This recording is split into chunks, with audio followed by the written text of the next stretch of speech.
रायपुर से हमारे साथ हमारे सहयोगी प्रियांशु कश्यप जुड़ चुके हैं। प्रियांशु जी, आपसे पूछना चाहेंगे, रायपुर में एनआईटी चौपाटी को शिफ्ट किया जा रहा है, जिसके चलते व्यापारी जो है बहुत बड़े पैमाने पर विरोध कर रहे हैं, हड़ताल कर रहे हैं, प्रदर्शन कर रहे हैं। क्या कुछ इस पर जानकारी निकलकर सामने आ रही है और इसके साथ ही ऐसी कौन सी खबरें हैं जो आज दिन भर रायपुर में सुर्खियों में रहने वाली है? बिल्कुल, देखिए आज जिस तरीके से एनआईटी का जो चौपाटी था, साइंस कॉलेज चौपाटी, काफी समय से विवाद में था। 3 साल पहले जब उसका निर्माण कराया गया, तत्कालीन कांग्रेस की सरकार थी और उस समय भी जो पूर्व विधायक थे राजेश मूणत, उन्होंने विरोध किया था।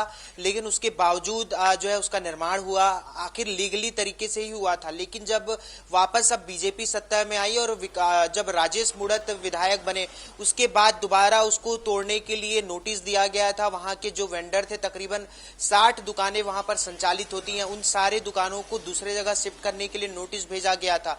लेकिन इसके बाद दुकानदारों में जो वेंडर्स थे उनमें मायूसी छाई कि जो दूसरे जगह पर भेजा जा रहा है वो उतने उपयुक्त नहीं है, व्यापार की दृष्टिकोण से उतना जो क्राउड रीच नहीं है वहां पर, इस वजह से वहां जाने के लिए लोग राजी नहीं थे, चूंकि यहाँ पर पूरा सेटअप उनका व्यवसाय व्यापार जमा हुआ था। लेकिन उसके बावजूद नगर निगम के दबाव और विकास जो राजेश मूणत है उनके दबाव के बाद उनको आज सुबह खाली कराया जा रहा है। इसको लेकर जो विकास उपाध्याय हैं, जो पूर्व विधायक रहे हैं उस क्षेत्र के, उन्होंने जमकर विरोध किया, जेसीबी के सामने लेट गए और लगातार वो कल रात से भी विरोध कर रहे थे।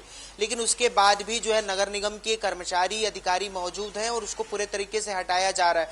जो वेंडर्स हैं उनमें काफी नाराजगी है, उदासीनता है कि जब उनका व्यवसाय पूरे तरीके से जमा है तो उनको क्यों ऐसा किया जा रहा है। लेकिन कहीं ना कहीं ये ईगो, जो कह सकते हैं कि राजनीति में जो ईगो रहता है, उसके चलते ये पूरा फैसला लिया गया कि जब हम विपक्ष में थे तो विरोध किए और जब सत्ता में आएंगे तो उसे हटाएंगे। इसके चक्कर में जनता पीस रही है, आम जनता, और खासकर जो व्यापारी हैं वहां के, जो व्यवसाय कर रहे थे लंबे समय से, उनको इसका खामियाजा जो है भुगतना पड़ रहा है। जो नए जगह पर शिफ्ट किया जा रहा है वह भी रेलवे की जमीन है, रेलवे का चस्पा है कि यह जो जमीन है वो रेलवे की है, तो ज्यादा से ज्यादा संभावना है कि वहां से भी उनको स्थानांतरित किया जाएगा अन्य जगह पर।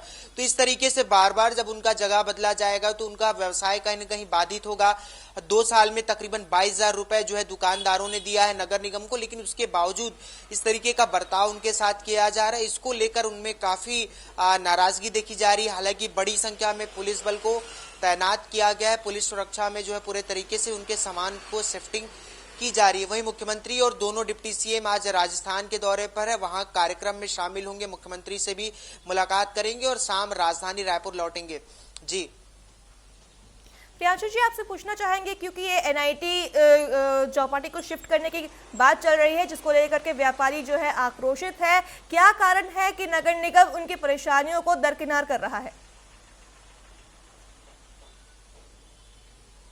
देखिए, जिस तरीके से आदेश है कि वहां पर ओपन लाइब्रेरी बनाया जाएगा स्टूडेंट्स के लिए, चूंकि एनआईटी भी वहीं पर एक हब के तरह से देखा जाता है पूरे तरीके से। रविशंकर शुक्ल यूनिवर्सिटी है जस्ट बगल में, पीछे एक मैदान है, तो इसलिए ये प्रस्ताव दिया गया नगर निगम की तरफ से, ओपन जिम और लाइब्रेरी वहां पर बनाई जाएगी, जिससे पढ़ने के लिए जो विद्यार्थी हैं उनको सुलभता होगी। यह तर्क नगर निगम के द्वारा दिया गया है। लेकिन उसके बाद भी लाइब्रेरी अगर बनाना है तो किसी और जगह का चयन किया जा सकता था अगर सरकार और नगर निगम चाहे तो।